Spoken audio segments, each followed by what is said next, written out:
Amis téléspectateurs, bonjour. Nous sommes sur les plateaux de Face à l'Afrique. Face à l'Afrique, aujourd'hui, nous allons aborder les sujets de poche fondamentalistes en Afrique.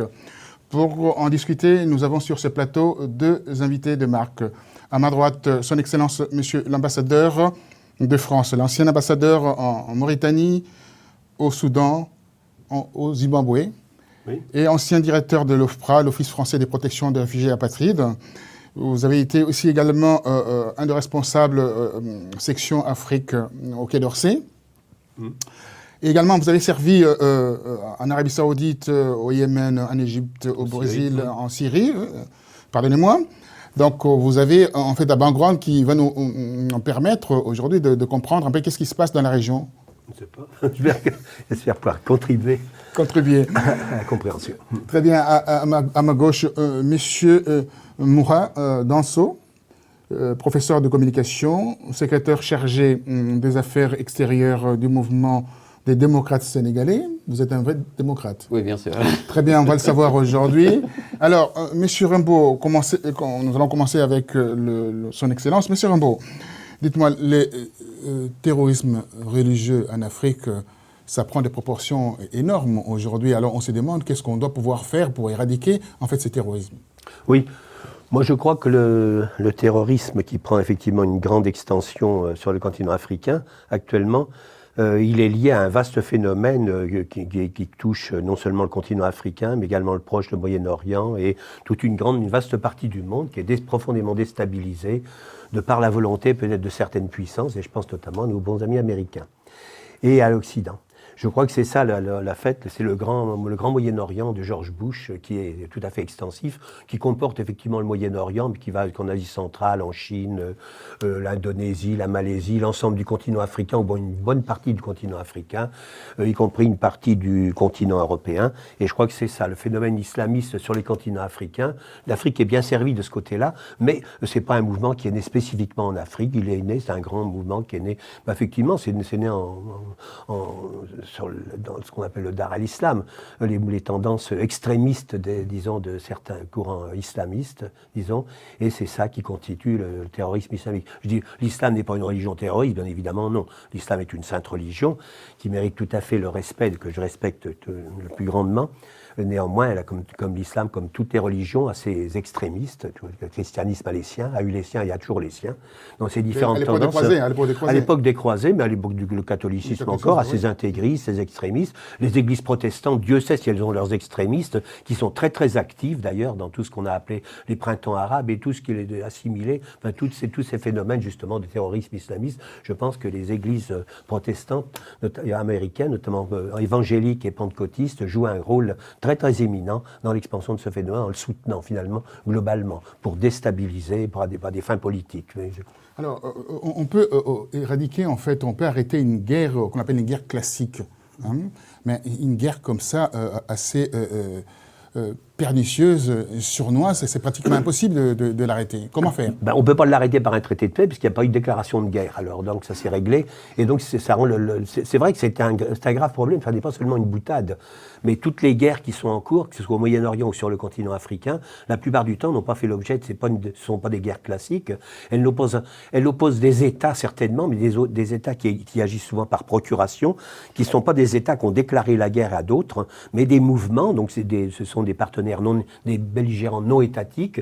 Les belligérants étatiques, eux, n'ont jamais déclaré la guerre, puisqu'ils ne veulent pas, ils avancent masqués, ils avancent par procuration, si on peut dire. Et donc, comme il n'y a pas de déclaration de guerre en bonne et due forme, comme dans la diplomatie classique, eh bien, c'est très difficile, on ne peut pas signer de traité de paix pour mettre fin à une guerre qui n'existe pas juridiquement.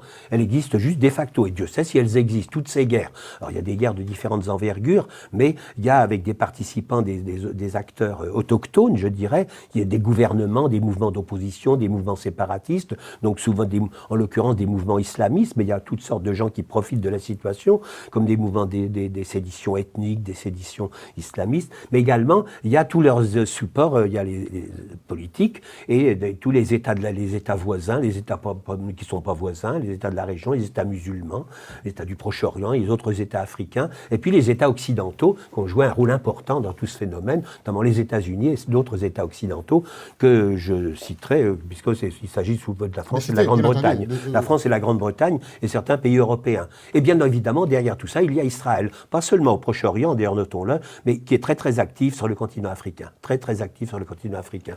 Je noterai par exemple son rôle, qui n'est pas typiquement, disons, un phénomène, bien que l'islamisme y a joué un rôle, disons, dans la séparation du Soudan du Sud, par exemple, et peut-être dans le conflit du Darfour, Israël est extrêmement actif, extrêmement actif. Ce qui s'est passé au Soudan, c'est pas ce qu'on a appelé un printemps arabe classique, mais c'est quand même un phénomène qui a commencé dans les années 90, à la chute de l'Union soviétique, puisque tout ce phénomène-là, quand même, notons-le, et je le dis une fois pour toutes, tout ce phénomène islamiste de terrorisme, d'expansion du terrorisme, du djihadisme, disons, a été créé d'une part au temps de la guerre d'Afghanistan, notamment la présence soviétique en Afghanistan, et finalement est resté, les mouvements islamiques, Al-Qaïda par exemple, est resté en déshérence, puisqu'il n'y avait plus de soviétiques à combattre.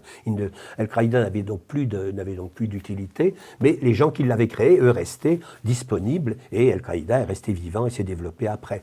Et donc le mouvement a pris son extension après la chute du communisme, là où au fond l'Occident et l'Amérique entre autres n'avaient plus d'adversaires à sa mesure, d'adversaires militaires.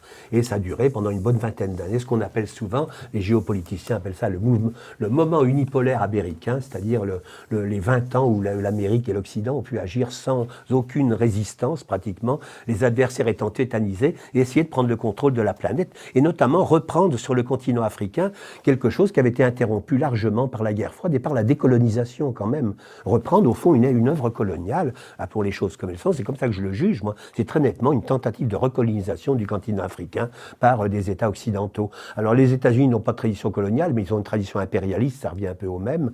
Et puis il y a également, évidemment, la France et la Grande-Bretagne, les anciennes puissances coloniales qui sont à nouveau à l'œuvre. Très bien, merci infiniment de votre déroulé, c'est assez édifiant. Alors passons la parole au professeur de communication. Vous allez communiquer avec nos amis téléspectateurs. Oui. En nous disant, en fait, monsieur Danso, oui. Vous avez été professeur en Mauritanie. Oui. Dites-moi, en Mauritanie aussi est aujourd'hui sujet à ces genres de mouvements islamistes dans le désert mauritanien. Le président Mohamed Abdelaziz essaie de faire de la sorte d'éradiquer cela, mais avec tous ces grands déserts, est-ce que c'est pratiquement possible d'arriver à éradiquer en fait ces groupes comme l'AQMI? Oui, je pense que ça vraiment, merci beaucoup, c'est une question vraiment qu'il faut débattre. C'est pas facile, parce que quand on dit désert, on sait que le désert c'est trop vaste.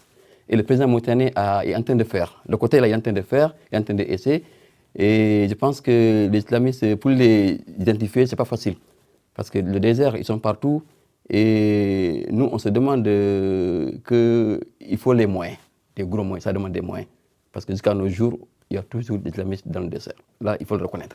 Maintenant, le président mauritanien, il a fait un grand rôle. Il a joué vraiment quelque chose qu'il faut saluer parce qu'il a essayé de faire tout ce qu'il veut. Il a essayé de fermer les frontières. Mais jusqu'à présent, le désert, moi, je pense qu'il est moins. Et ça aussi, il faut que l'Occident essaie d'aider l'Afrique. Aider l'Afrique, comment, quand son Excellence, son ambassadeur, oui, nous dit clairement que derrière ces ramifications islamistes, ces tentacules islamistes, oui, il y a des grandes puissances derrière, la France, la Grande-Bretagne et les États-Unis, comment voulez-vous? Peut-être l'histoire de pompiers et pyromanes. Oui, c'est vrai, ouais, c'est ça. Comment quand je dis ça, attendre l'aide d'un pays qui est, entre guillemets, agresseur, qui finance, en fait... C'est ça. Je reprends le propos de oui, j'ai bien compris ce qu'il a dit. Je pense que ça, c'est l'Occident qui doit interrompre ça. Parce que si l'Afrique n'avance pas, l'Occident ne peut pas avancer. Parce que c'est vrai qu'il essaie aussi de prendre quelque chose, mais si ça se tue, il y a ces problèmes, on voit de ces touristes, de ces Européens, mais c'est pas seulement la France, mais maintenant c'est devenu quelque chose qui est devenu dans le monde entier. Qu'il soit touriste français ou américain ou canadien, une fois là-bas, des fois, il y a tous ces attentats. On a vu le cas tout récemment au Mali. Tu vois, et à chaque fois, c'est l'Occident qui paye. Est-ce que ça peut continuer comme ça? Maintenant, il faut qu'eux, ils essaient de mettre fin à ça. C'est que l'Occident a les moyens de mettre fin à ça. Ça, ils ont ces moyens-là. Mais comme a dit Excellence, c'est une question de prendre les choses. C'est toujours l'Afrique qui continue. Il faut toujours continuer la colonisation qui va, mais d'une manière un peu, peut-être, je ne sais pas. Mais je pense que l'Occident doit... Une pernicieuse. Oui, voilà. Voilà. Son Excellence, c'est ça le problème. On peut regarder par rapport à ces groupes qui existent. Ouais. Je vais vous redonner la parole tout à l'heure. Oui. On peut penser par rapport à ces groupes. Oui. L'Afrique est subdivisée en 4 parties, en fait. L'Afrique de l'Est, de l'Ouest, l'Afrique centrale et l'Afrique australe. Alors, on voit le Chebab qui récupère l'Afrique de l'Est. Et aujourd'hui, au niveau du Sahel, il y a l'AQMI qui agit fortement en appui aussi avec GSPC. Oui. Et il y a aussi derrière l'Al-Qaïda, parce qu'ils ont fait allégeance à l'Al-Qaïda, en fait, en réalité. Alors, en descendant vers l'Afrique centrale, avec de l'Ouest, un tout petit peu central, nous avons Boko Haram. Donc, en réalité, l'Afrique est ceinturée par rapport à ces mouvements. Vous avez raison. Je crois qu'en dehors du rôle ambigu que jouent les anciennes puissances colonisatrices, comme la France et d'autres pays occidentaux, bien sûr, qui sont à la fois pompiers et pyromanes, ce qui rend difficile et un peu, disons, hypocrite, sinon l'action qu'ils mènent contre les mouvements terroristes. Mais vous avez raison. L'AQMI, c'est Al-Qaïda, en fait. Hein, c'est une branche d'Al-Qaïda, puisqu'il est né d'un groupe algérien qui était lui-même une antenne de Al-Qaïda. Donc, AQMI, c'est Al-Qaïda, clairement. Et donc, ensuite, finalement, donc, c'est un mouvement qui est d'origine algérienne au départ, hein, et qui s'est répandu après au Mali, en Mauritanie, etc. Il existe depuis 2007 d'ailleurs. Il existe depuis 2007. En Mauritanie, il n'y a pas d'islamistes de toute éternité. Moi, je me souviens, je crois que les premiers islamistes en tant que tels sont apparus à peu près dans les années 93-94 du côté de Nouakchott, hein, en Mauritanie. Alors, on ne savait pas à quel groupe ils appartenaient. On parlait encore pas de Boko Haram, ni de Moudjao, ni d'AQMI, ni d'Ansaloudine. Mais, disons, c'était des islamistes. Ils ont apparu. C'était les premières fois qu'on voyait des islamistes où il y a eu des premiers incidents. Notamment, je me souviens très bien qu'en 1994, me semble, oui, 1994, il y avait un attentat très très violent qui avait choqué beaucoup les populations, puisque c'était des militants qui se réclamaient de l'islamisme plus ou moins, mais pas de la façon ostentatoire de maintenant, qui avaient attaqué ce qu'on appelait pompeusement la cathédrale de Nouakchott, c'est-à-dire c'était l'église, et où il y avait 2 prêtres français qui avaient été gravement mutilés à la machette, etc. Mais ils n'étaient pas morts, mais enfin ils avaient été, il y en avait qui avait perdu un bras, c'était atroce, etc. Mais donc ça, c'était en 1994. Après, c'était au temps d'Oultaya. Après, je pense que, comme vous l'avez très bien dit, le président mauritanien a entrepris une action assez vigoureuse contre la présence des islamistes. Il a mis la main à la pâte pour combattre l'AQMI au Mali, par exemple, et aider le gouvernement malien. Il y a une certaine coopération régionale qui s'est installée, qui expose d'ailleurs beaucoup la Mauritanie à toutes les agressions, hein, parce que mettre la main à la pâte, l'affaire est déjà internationalisée, et donc les dangers sont très, très internationalisés. La Mauritanie est un pays menacé, c'est un pays cible. Alors, vous êtes du Sénégal. Oui.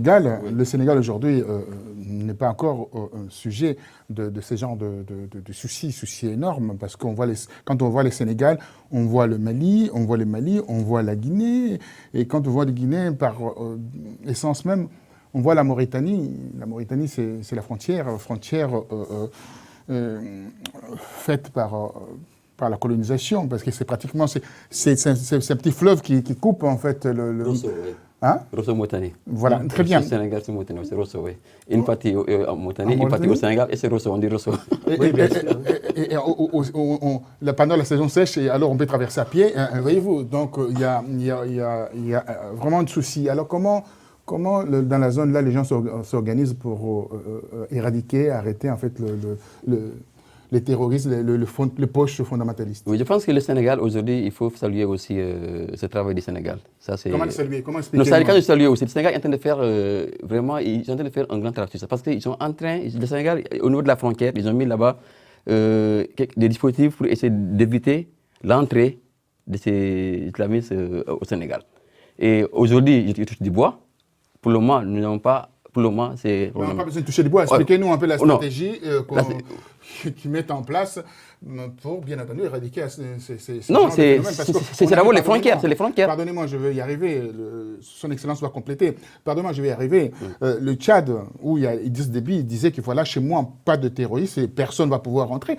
Mais la caserne, pour la défiance, la caserne, bien entendu, à Djamena, a été touchée. Oui. Non loin, à 1 kilomètre du palais présidentiel, pour défier le président Idriss Déby. Alors, vous dites que vous touchez du bois? Non, quand je dis ça, depuis longtemps, mais ici en Afrique, aucun pays n'est à l'abri, à nos jours. Aucun pays africain n'est à l'abri aujourd'hui de cette vague d'islamistes. Donc, je pense que chaque État il doit sécuriser et mais aussi renforcer la sécurité aussi de son pays, comme j'ai dit tout de suite. Mais il y a aussi les moyens qui manquent. Il faut qu'on soit clair.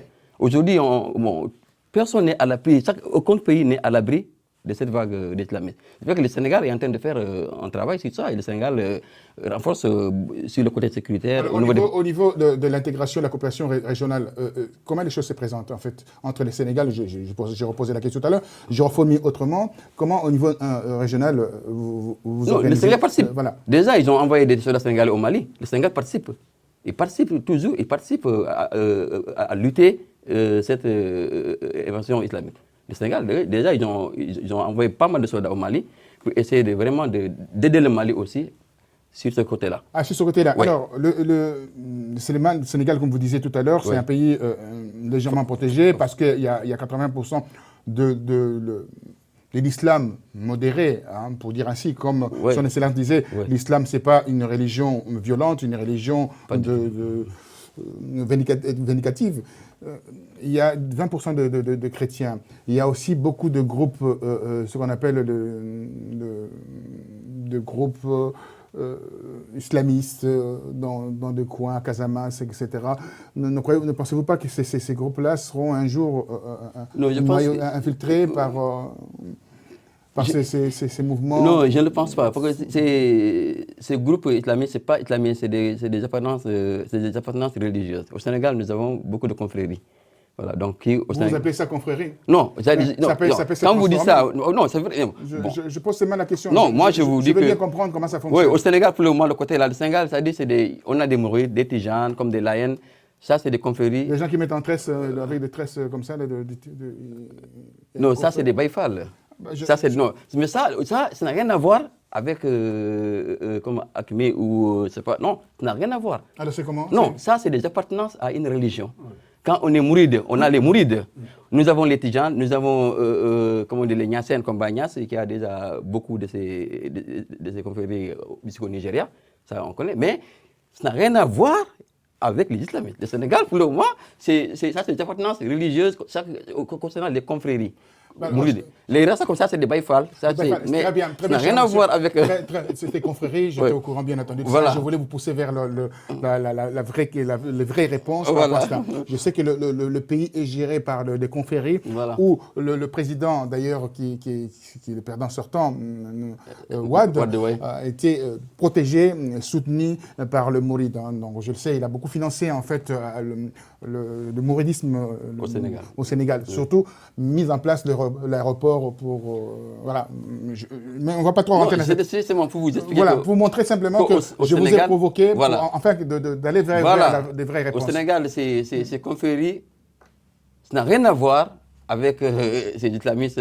Non, ça n'a rien à voir. Alors, je poserai la même question à son Excellence. Alors, au niveau des confréries, on dit qu'il y a des Tijaniens, il y a des Mourides, il y a des Baïfals, que je connais très très bien parce que j'ai visité le Sénégal, jusqu'à aller à la Terre Sainte, entre guillemets, parce qu'il n'y a que 3 Terres Saintes en islam, Jérusalem, Mecca et Médine. Là, eux, ils disent que c'est la Terre Sainte Touba. Bon, ça, c'est leur Terre Sainte. Ça, c'est tout à fait normal. Mais en définitive, ils peuvent être noyautés aussi. Oui, mais enfin, a priori, moi, ce que je connais, j'ai servi dans pas mal de pays musulmans, et c'est une question qui m'intéresse. Ouais. Je pense qu'effectivement, les confréries, au contraire, c'est un rôle stabilisateur, un rôle de modération. L'islam soufi et l'islam des confréries, finalement, est un islam modéré par essence. Hein. C'est un gage de stabilité. Alors, les confréries existent partout dans le monde arabe, le monde musulman en général, sur le continent africain, au Moyen-Orient, mais disons, à des la naissance n'est pas l'Afrique, d'ailleurs, ça a commencé d'ailleurs au Proche-Orient, d'ailleurs. À des degrés, moi j'ai servi au Soudan, j'ai servi longtemps, j'ai servi plus de 5 ans au Soudan, qui est un pays où les confréries jouent un rôle énorme. Il n'y a pas une seule confrérie qui est née au Soudan, elles sont toutes venues de l'extérieur. Comme j'ai dit. Toutes. Mais c'est pas ça qui a donné un régime islamiste au Soudan, c'est pas ça. C'est pas l'islam confrérique qui a donné un islam. Les partis confréries sont des partis d'opposition au Soudan. L'islamisme, bien évidemment, c'est un mouvement, c'est un extrémisme. Il n'y a pas un danger, en fait, de basculer vers... Non, moi je ne crois pas du côté des confréries, parce qu'au contraire, je pense que c'est le noyau dur, enfin, qui représente souvent la majeure partie des musulmans d'ailleurs, je sais pas, dans les pays comme ça où la majeure partie de la population, jusqu'à 90%, voire plus, hein, où des gens sont musulmans, ben, disons, il y a l'immense majorité, souvent appartiennent ou non à des confréries, mais sont dans la mouvance confrérique. Après, il y a par exemple, les frères musulmans, tels qu'ils existent, ont été créés en Égypte et au Soudan, disons. Et finalement, c'est vrai que le wahhabisme n'était pas une confrérie, c'était un mouvement politico-militaire, politico-religieux de réforme. Donc, les frères musulmans, c'est issu du wahhabisme, par exemple, et donc c'est un projet. L'Arabie Saoudite, même si l'Arabie Saoudite est devenue un violent ennemi des frères musulmans, mais les frères musulmans sont nés à partir, disons, du wahhabisme, inspirés par le wahhabisme, les fondateurs des frères musulmans. Je dirais que les mouvements islamistes, de tous ceux que ce soit Al-Qaïda ou bien Daesh, sont d'une façon ou d'une autre des émanations des frères musulmans, notamment, disons, Daesh, certainement. Certainement, Daesh.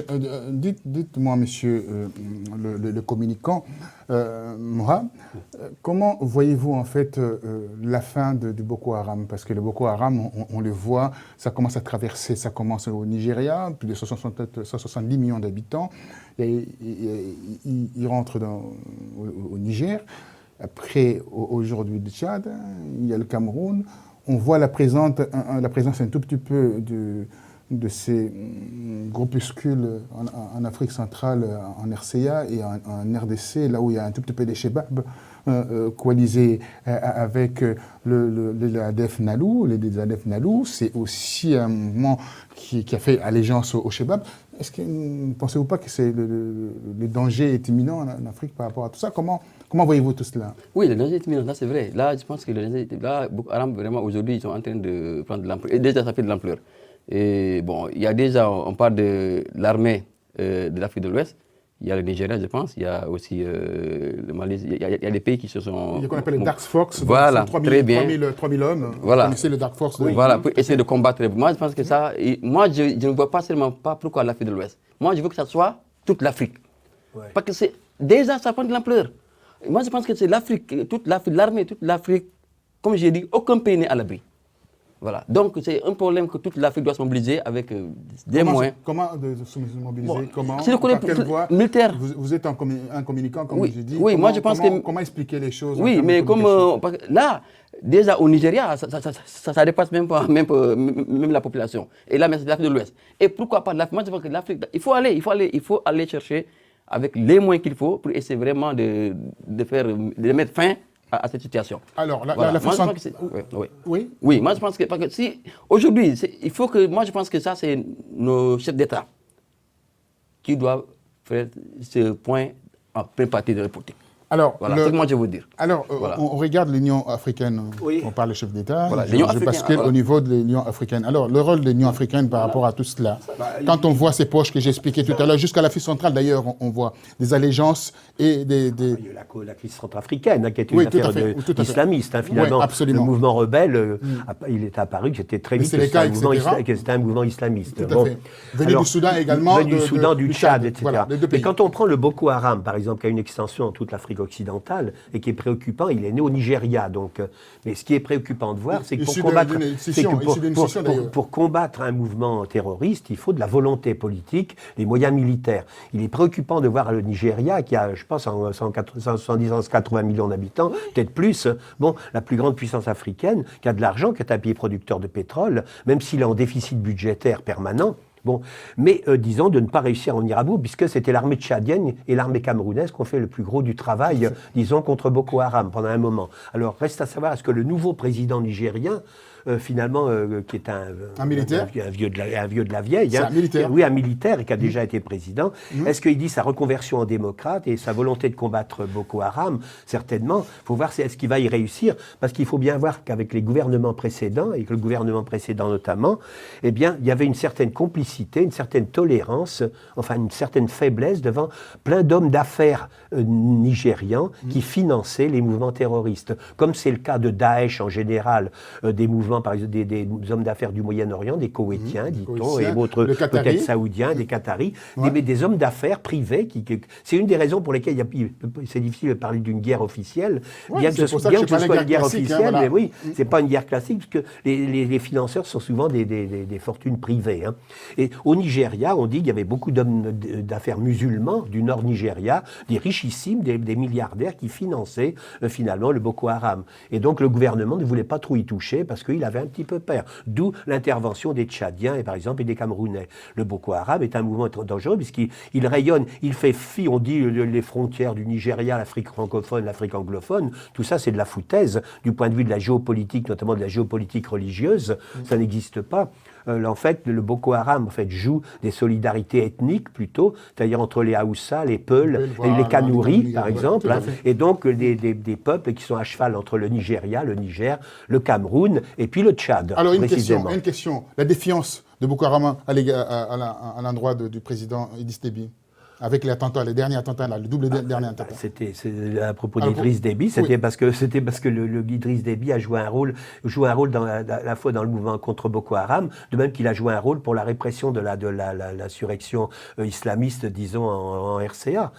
Donc l'Idriss Déby a eu la tentation pendant un moment, je ne sais pas s'il l'a toujours, mais Idriss Déby notamment, de jouer le gendarme de l'Afrique, finalement, le gendarme de la région. Il a le rôle aujourd'hui, parce qu'il a l'armée tchadienne est une armée un petit peu performante, elle n'est pas très très nombreuse, mais elle est performante, aguerrie, elle a une volonté de combattre, chose que n'a probablement pas l'armée nigériane, qui est bien plus grande, qui a plein de moyens, c'est une grande armée, le Nigeria est un grand pays, c'est le géant de l'Afrique, mais néanmoins, ça manque probablement de volonté politique. C'est intéressant, le test du nouveau président. Est-ce qu'il tiendra après de parole? Est-ce que, quand on regarde ces poches-là, ça n'arrange pas les affaires aussi des dictateurs africains, en disant que voilà, nous allons un peu serrer un peu de vis, en disant que voilà, nous allons chercher le prétexte, comme on a vu en Tunisie, où on a modifié les lois antiterroristes, et en Égypte également, on a modifié les lois, on est en train de le voir ça au Cameroun. Donc là, je pense que la dictature aujourd'hui a une meilleure place aujourd'hui au niveau de notre continent africain. Oui, parce qu'avec le problème, c'est vrai, mais bon... Oui, en relation avec le terrorisme, oui, c'est vrai. D'un côté, oui, bon, quand on prend un peu le cas de la Tunisie, donc je pense que c'est vrai, depuis le départ de l'ancien président, on a vu vraiment une forte entrée de l'islamisme, et à l'époque, c'était le contraire. Au temps de Ben Ali, c'était pas facile. Voilà, même s'il y avait, mais là, il y avait vraiment une très très grande, voilà. Donc, mais bon, vous allez intervenir oui, là-dessus. bon, c'est vrai qu'il y a ça aussi, mais bon. En Égypte également, il y a une loi, la Sisi a fait voter des lois terribles. La répression est terrible contre les frères musulmans au niveau. Bien entendu, Caire, on voit comment ces gens-là sont traités, il y a des condamnations à mort, etc. Mais comme a dit, est-ce que dans tout ça, moi je pense dans tout ça, est-ce qu'il n'y a pas aussi quelque part une main aussi de l'Occident? Une main de l'Occident. Alors, oui, la question, comment on peut voir cette histoire où on voit tout le monde est en train de changer les constitutions en appliquant, en fait, si on veut, c'est Pactual Act 2, utilisé aux États-Unis et transposé en Afrique. Il y a des évolutions diverses quand même sur le continent africain, notamment par exemple en Afrique du Nord, parce qu'on parlait de la Tunisie et de l'Égypte. Bon, en Tunisie, les islamistes finalement étaient obligés de lâcher le terrain. El Sepsi est un président élu, c'est un compagnon d'armes de Bourguiba, il est vieux, il est donc sage, mais en final, il semble avoir échappé au chaos islamiste un petit peu. Quant à l'Égypte, on discute beaucoup quand même de la nature du pouvoir de El Sisi, qui est un pouvoir militaire, mais il y a plein d'Égyptiens qui vous diront, c'est pas vraiment un coup d'État militaire, c'est vraiment un mouvement populaire, un coup d'État militaire, un mouvement populaire avec une élection que El Sisi a été élu au moins aussi démocratiquement que l'avait été Morsi avant. Donc maintenant les gens commencent à se délier en disant, on disait que c'était une élection démocratique, le frère musulman Mohamed Morsi. Finalement, il y a eu beaucoup de fraude, un taux élevé d'abstention et beaucoup finalement que c'était un peu frelaté. Mais personne ne le disait parce que ça n'arrangeait personne de le dire. Je pense, moi, je reviens quand même à tous ces mouvements, finalement, Boko Haram et consorts. Il est à noter que ce qui a donné un coup de fouet, littéralement, au mouvement islamiste sur le continent africain, c'est la crise libyenne. Et la prise de possession de la Libye par tous les groupes libyens, ce chaos organisé qui règne en Libye. D'ailleurs, on voit bien que, disons, sans ça, il n'y aurait pas eu de crise du Mali. On n'a pas le temps de parler de tous. Voilà. Donc, à travers, en fait, l'explication de notre spécialiste, Son Excellence M. Rumbo, on peut comprendre aujourd'hui que l'Afrique va mal avec des poches fondamentalistes. Alors, on peut se demander aujourd'hui, qu'est-ce qu'on pourra faire? Parce que, comme on l'a dit lors de notre échange, ce n'est pas une guerre classique. Alors, c'est pas une guerre qu'on connaît. Alors, c'est une guerre où c'est financé par de multinationales, des groupes, etc., des privés, des entreprises. Alors, que peut-on faire par rapport à ces groupes islamistes qui sévissent en Afrique? Simplement d'être prudent et aussi de bien surveiller ses frontières. C'est ce que je pourrais dire. Merci à vous et à très bientôt. Au revoir.